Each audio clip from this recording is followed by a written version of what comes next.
The plane jerks hard enough to snap heads forward.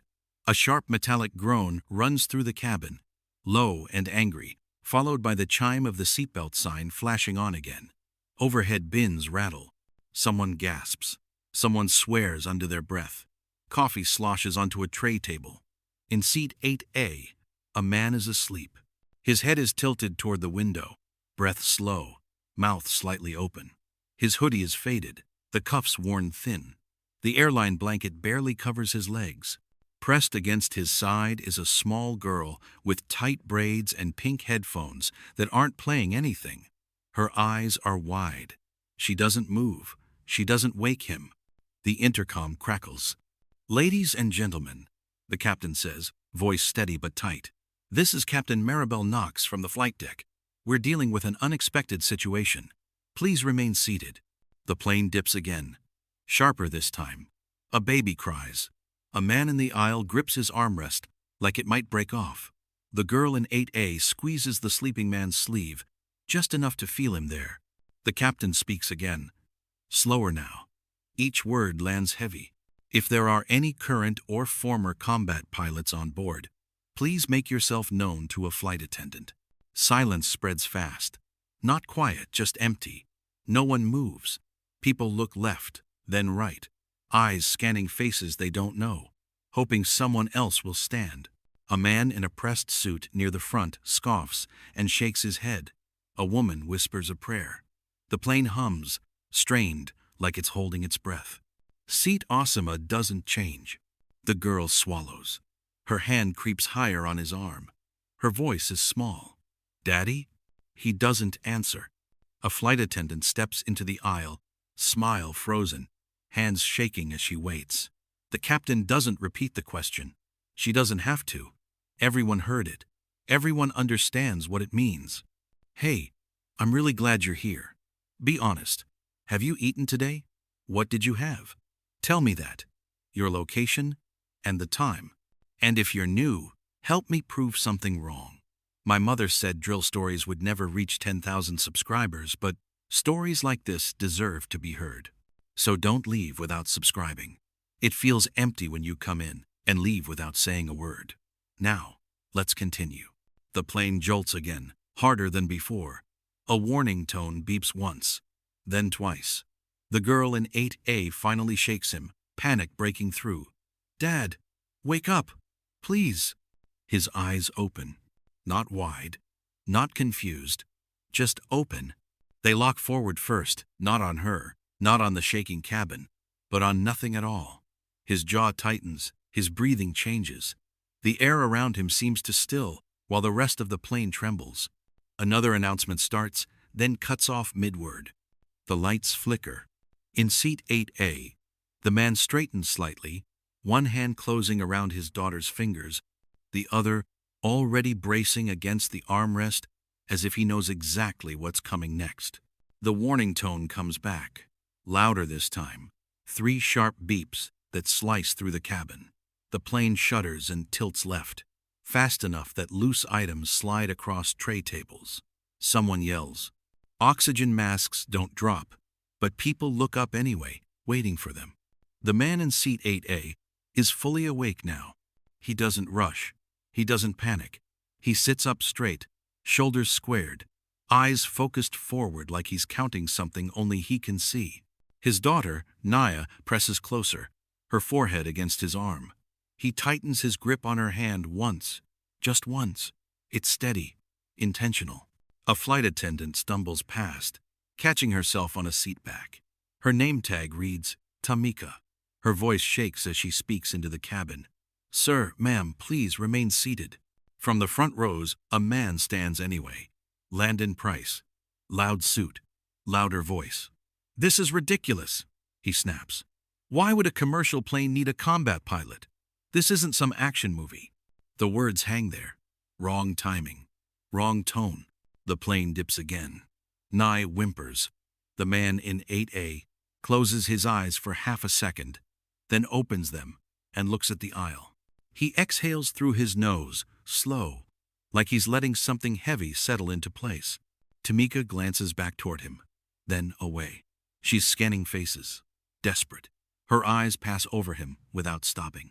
Good, he seems to think. Or maybe not good, just familiar. A crackling sound rolls through the speakers. The captain's voice pushes through, tighter now. We have limited time. Please, if you have experience flying under pressure, we need you, now. Naya's fingers dig into his sleeve. Daddy, she whispers again, louder this time. They're talking to you. He doesn't answer her right away. He watches Landon argue with another passenger, watches a man across the aisle clutch a photo on his phone, watches the way fear moves through a room when no one is in charge. Then he looks down at his daughter. Eyes on me, he says quietly. Count with me. 1, 2. She tries. Misses a number. Starts over. Around them, voices rise. Someone cries. Someone laughs too loud. The plane feels smaller by the second. If you're still here, stay with me. Tap the like button if your heart's beating a little faster right now. And if you've ever been on a flight where something didn't feel right, tell us in the comments. People read those stories. They matter. Subscribe and turn on notifications so you don't miss the next part. This story keeps going, and it only gets heavier from here.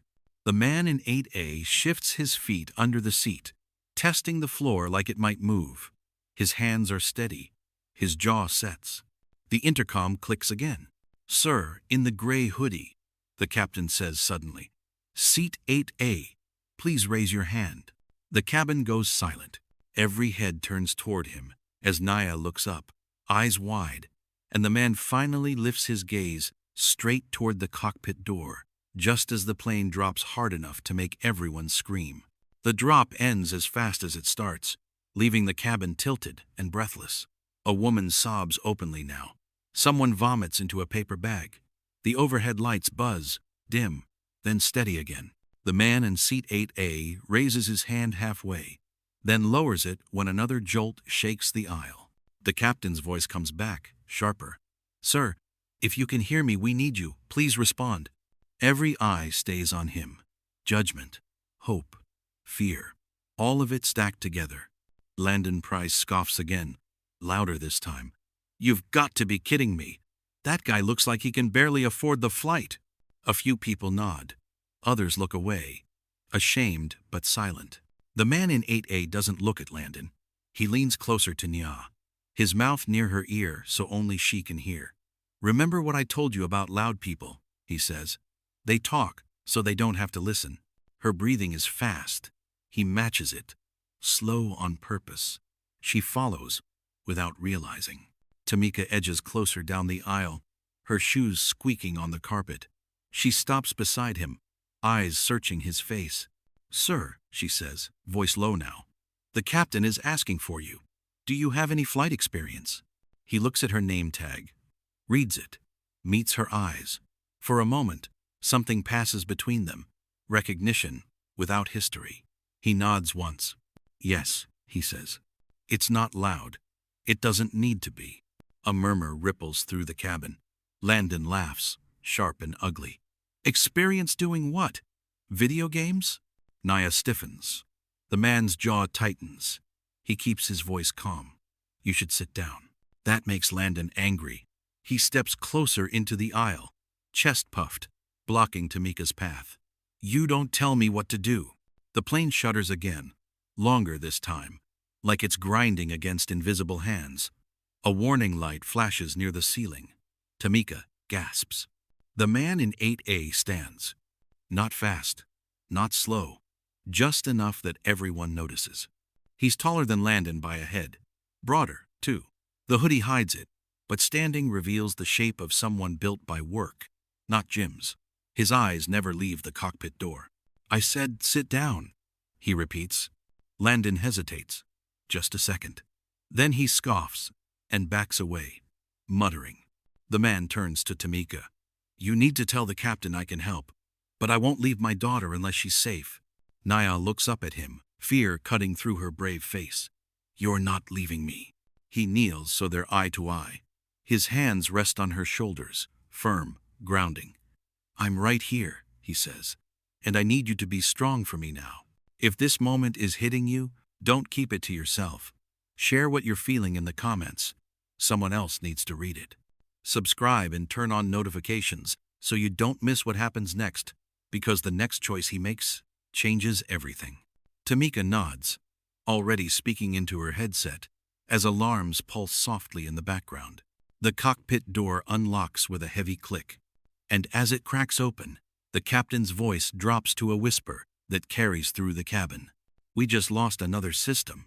The cockpit door swings wider just as the plane lurches again, this time rolling right. A deep grinding sound vibrates through the floor, strong enough to rattle teeth. A few oxygen masks shake loose but stop halfway, swaying like they can't decide whether to fall. Captain Maribel Knox grips the edge of the doorway, bracing herself. Sweat beads along her hairline. Behind her, warning lights flash in uneven patterns, red and amber fighting for attention. The air smells sharp, hot, like burned plastic. "Close it," she snaps to the co-pilot, Andre Wilkes, who is pale and breathing too fast. "Close the door." The man from seat 8A steps forward instead. "Wait," he says. The single word cuts through the noise.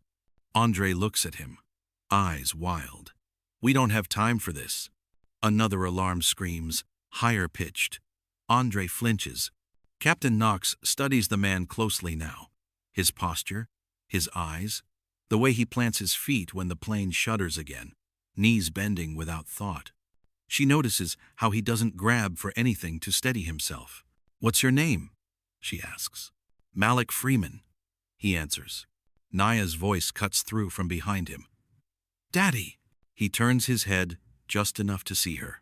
Still seated, hands clenched in her lap, eyes locked on him. He gives her a nod. Small, certain. Captain Knox exhales hard. "Malik, if you come in here, you need to understand something. We're not in a drill. We've lost partial hydraulics, and our backup system isn't responding the way it should." "I understand," Malik says.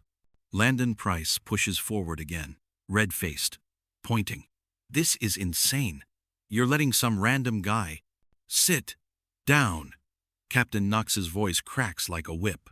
Landon freezes. The entire cabin goes quiet, the kind of quiet that presses on ears. Even the alarms seem to pause between beats. Malik steps into the cockpit. The door shuts behind him with a heavy thud that echoes down the aisle. Inside, the space is tight, filled with blinking lights and sharp sounds. Malik's eyes move fast now, scanning instruments, gauges, screens. He doesn't touch anything yet. He's reading the plane like a language he hasn't spoken in years but never forgot. Andre wipes his hands on his pants. "We're running out of options," he says. "We can't hold altitude much longer." Malik nods once. "I see it." Outside, Nya presses her forehead to the seat in front of her. She whispers numbers under her breath. 1, 2, 3. Her foot taps against the floor, fast, then slower as she forces herself to match the rhythm her father taught her. In the cockpit, Malik finally reaches out. His fingers hover over a control, then pull back. He shakes his head. "No," he says quietly. Captain Knox stiffens. "No what?" "No margin," Malik replies. "Not the way you're set up now." Andre stares at him.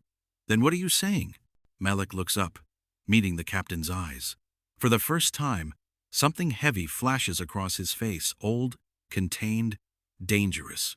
"I'm saying," he tells her, "if we don't change course in the next 60 seconds, this plane doesn't stay in the air." The countdown clock starts. And out in the cabin, Nya lifts her head just as the lights flicker again longer, this time plunging the plane into a brief, terrifying darkness. The lights snap back on, harsh and white, revealing faces frozen mid-breath. A man screams before he can stop himself. The engines roar unevenly now, one higher than the other, a sound that feels wrong in the bones. In the cockpit, Malik's knees bend with the next jolt, his body adjusting before his mind catches up. He grips the back of the co-pilot's seat, steady but careful, like he knows exactly how much force the plane can take. A thin sheen of sweat runs down his temple. He ignores it. Andre's hands shake over the controls. "We're losing pressure," he says. "I can't keep her level." Captain Knox's voice is tight. Altitude. Dropping. Another alarm cuts in, sharp and constant. Malik's eyes track the flashing indicator. He leans closer, reading the screen, then the backup, then the manual clipped to the side. His lips move without sound, counting. Fuel balance is off, Malik says. And your trim is fighting you. Andre looks at him. You sure? Malik nods. Positive. Captain Knox hesitates. That half-second stretches. Then she shifts in her seat. Do it. Malik reaches forward. His hand stops inches from the control. He closes his eyes for a breath, just one. His shoulders rise, fall. Outside the cockpit, Nya grips the armrests, knuckles white. She watches the door like she can see through it. Around her, people whisper his name now, though most of them don't know it. The same man who laughed earlier stares straight ahead, jaw clenched, silent. Malik opens his eyes and moves. The plane steadies for a moment, the roar smoothing out just enough to feel the difference. A few people gasp in relief. Someone claps once, then stops, embarrassed. Andre lets out a breath he didn't know he was holding. That helped. Temporary, Malik says. We bought time. Not much. Captain Knox studies him again, deeper this time. Where did you learn this? Malik doesn't answer right away. His eyes stay on the instruments. Long time ago, he says finally. Another tremor hits, lighter than before but faster, like the plane is shivering. Malik's jaw tightens. Captain, he says, I need full control for the next phase. Andre stiffens. You're not certified on this aircraft. I know, Malik replies. But I know how to land when the plane doesn't want to be landed. Silence fills the cockpit. Outside, the cabin feels it too, an empty pause where everyone senses something big is about to happen.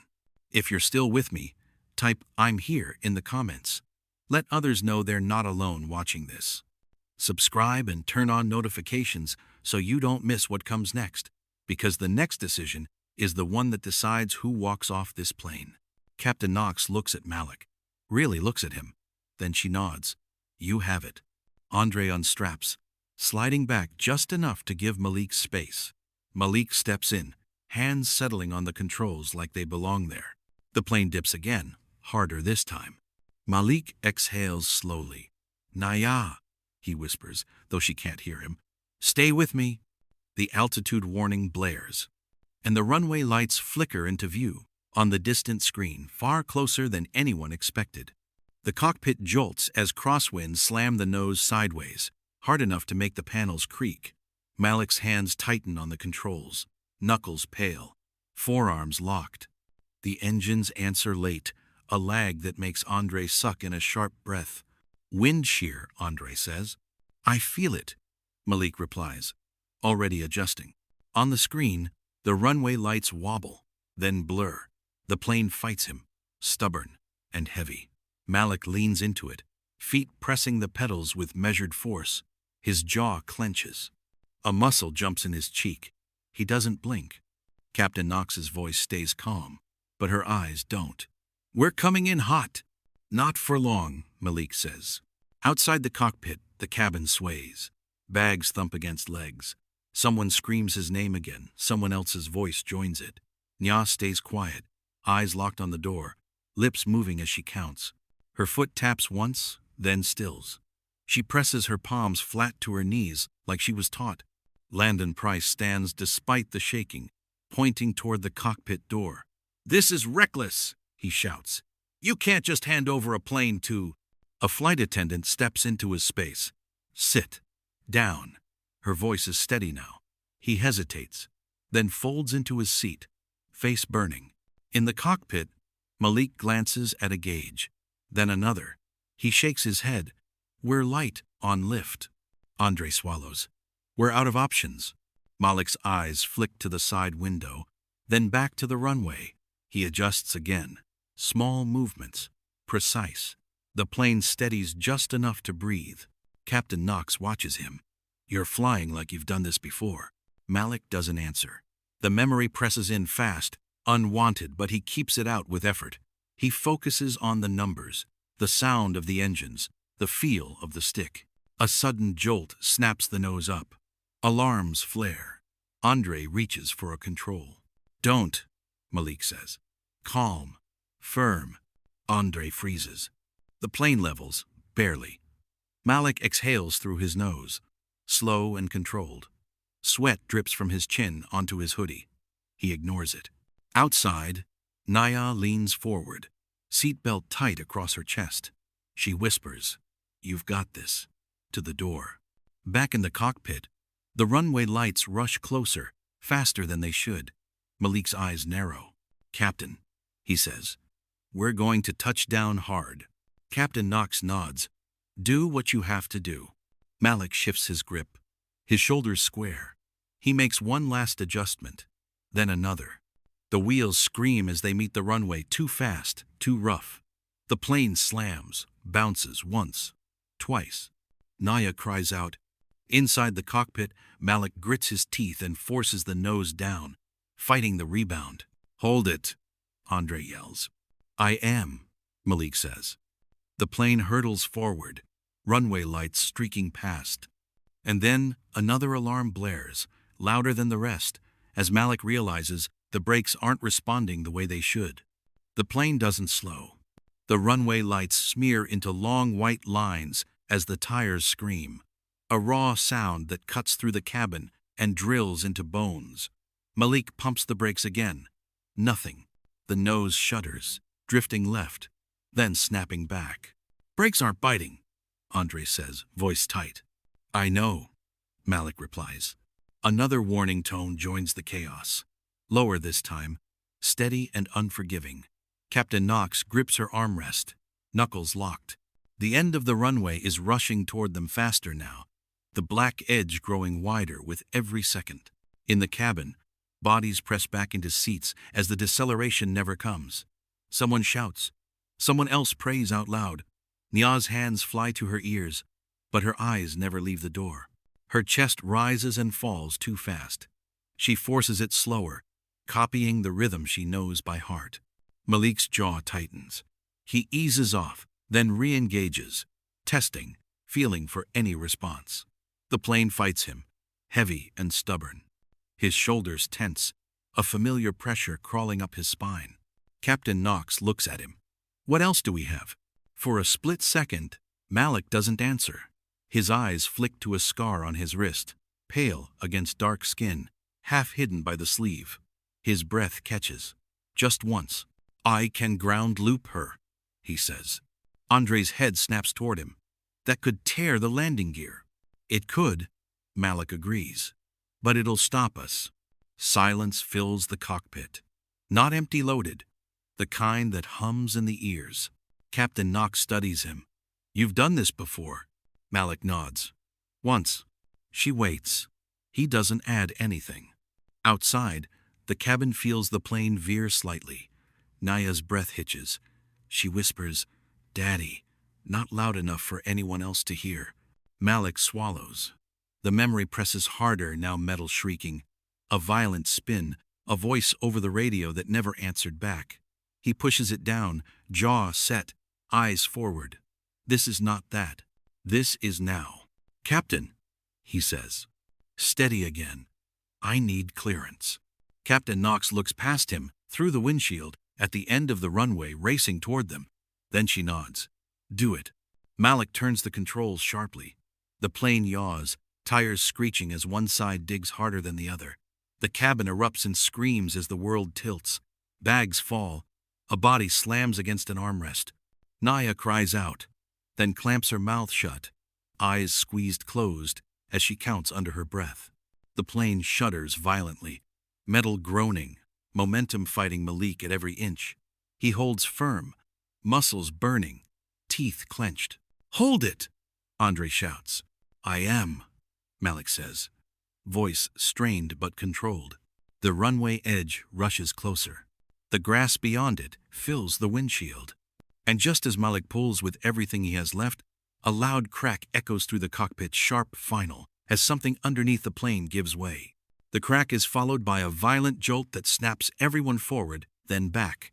Metal shrieks under the plane like it's being torn apart by bare hands. The left wing dips hard. Andre is thrown sideways against his harness. Air punched from his lungs. "Gear collapse," he shouts. Malik doesn't look away from the runway. His arms shake now, muscles screaming, but his grip doesn't loosen. He eases the throttle down, then forces it again, guiding the spin instead of fighting it. The plane bucks, skidding sideways, grass and dirt blasting up against the windows in a brown blur. In the cabin, people are screaming openly now. Overhead bins burst open.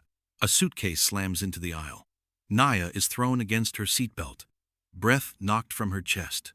She gasps, eyes wide, then clamps her hands together the way her father taught her when things felt out of control. Malik's teeth are clenched so hard his jaw aches. Sweat runs into his eyes. He blinks it away, shoulders locked, feet pushing the pedals with everything he has left. The plane drags, slows by inches, momentum fighting him every second. Captain Knox braces herself against the console. "We're not stopping fast enough." "We will," Malik says. It comes out low, rough. "We have to." The plane spins another quarter turn, the nose swinging just short of the barrier at the end of the runway. The sound is deafening, tires shredding, metal scraping, alarms screaming in a chorus that won't stop. Andre grabs the side panel, knuckles white. "Malik, I've got it," Malik snaps, forcing the nose straight again. For a moment, everything feels weightless, like the plane might tip, like it might roll. Malik shifts his weight, leaning into the motion, correcting by instinct more than thought. His breath comes fast now, chest burning, but his eyes stay locked forward. Outside, the cabin feels the drag change. The screaming pitch drops. People cry out in confusion as the plane finally begins to slow. Naya opens her eyes. She sees grass rushing past the window. She sees dirt splatter up against the glass. She sees the world tilting, then leveling. Her heart slams against her ribs. She whispers, "Please," not to anyone in particular. Inside the cockpit, Malik eases the controls one last time. His arms feel like stone. His hands tremble. The plane lurches, then grinds to a halt with a bone-rattling shudder. Silence hits hard. No alarms, no engines, just the ticking of cooling metal and the sound of breath. Dozens of breaths coming back all at once. For a second, no one moves. Then the cabin erupts. Crying, laughing, people clutching strangers. Someone sobs Malik's name. Someone else drops to their knees in the aisle. Nya doesn't cry. She unbuckles and runs. The cockpit door opens just as she reaches it. Malik stumbles forward, catching himself on the frame. His knees almost give out. He drops to one knee, arms opening just in time for Nya to crash into him. He holds her tight, too tight. His shoulders shake once, then still. He presses his forehead to her braids, breathing her in like he needs to remind himself she's real. Captain Knox watches them, eyes wet, chest heaving. Andre sinks back into his seat, laughing and crying at the same time. In the aisle, Landon Price stands frozen, face pale, mouth open, staring at the man he mocked minutes earlier. No one looks at him now. No one needs to. Malik finally pulls back, hands still on Naya's shoulders. He checks her face, her arms, her legs, like he has to see her whole. She nods quickly. "I'm okay," she says. "You did it." He exhales, long and shaky. Before he can answer, Captain Knox steps closer. Her voice is quiet now. "Malik? Who are you?" He looks up at her, eyes tired, something old and heavy moving behind them. "I'm just her dad," he says. Outside, sirens begin to wail, growing louder by the second. And as emergency lights flash across the cockpit windows, Malik realizes this landing didn't just save lives. It's about to pull his past into the open, whether he's ready or not.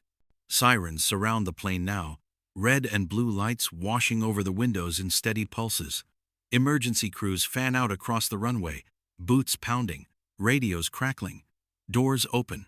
Cool air rushes in, carrying the smell of grass, fuel, and rain. Passengers file out slowly, stunned, some crying, some laughing, many stopping to touch Malik's shoulder as they pass. A few whisper thank you. Others can't speak at all. Landon Price keeps his head down as he walks past, face tight, eyes fixed on the ground. No one stops him. No one needs to. Naya stays glued to her father's side, her small hand locked around his. She doesn't let go, even when a medic kneels in front of him, checking his pulse, his eyes, the tremor still running through his arms. Malik answers every question calmly, nodding, steady, like the danger hasn't fully left his body yet. Captain Knox approaches last. Her uniform is rumpled. Her voice is soft. What you did today, she says. People will talk about it for a long time. Malik looks down at Naya, then back at the ground. I didn't do it for them. Naya squeezes his hand. You did it for me, she says. He nods once. That's enough.